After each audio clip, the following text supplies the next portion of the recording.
la foi qui me fait vivre.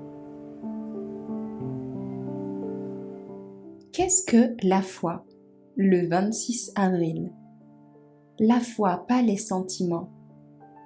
Or, la foi est la substance des choses qu'on espère, la preuve de celles qu'on ne voit pas.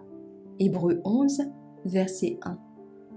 Il n'est pas essentiel à l'exercice de la foi que les sentiments soient portés à un haut degré d'excitation. Il n'est pas non plus nécessaire pour gagner l'oreille du Seigneur que nos requêtes soient bruyantes ou accompagnées d'exercices physiques. Il est vrai que Satan crée souvent dans le cœur du suppliant un tel conflit avec le doute et la tentation que des cris forts et des larmes sont involontairement poussés.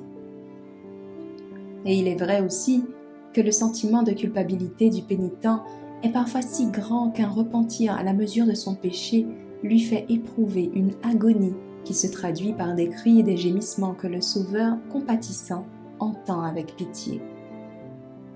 Mais Jésus ne manque pas de répondre à la prière silencieuse de la foi. Celui qui prend simplement Dieu au mot et qui tend la main pour se relier au Sauveur recevra sa bénédiction au retour.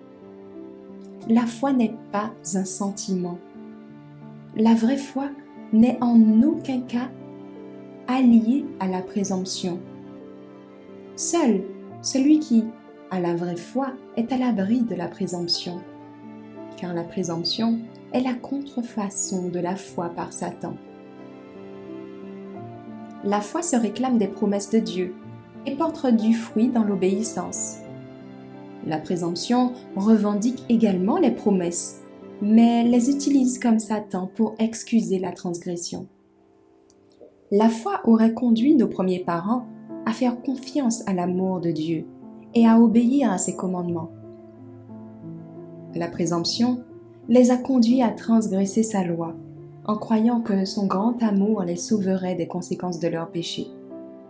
Ce n'est pas la foi qui réclame la faveur du ciel sans se conformer aux conditions auxquelles la miséricorde doit être accordée.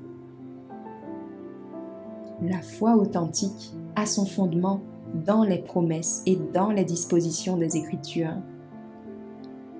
Demeurer dans la foi, c'est mettre de côté les sentiments et les désirs égoïstes. C'est marcher humblement avec le Seigneur. C'est s'approprier ses promesses et les appliquer à toutes les occasions, en croyant que Dieu réalisera ses propres plans et ses objectifs dans votre cœur et votre vie.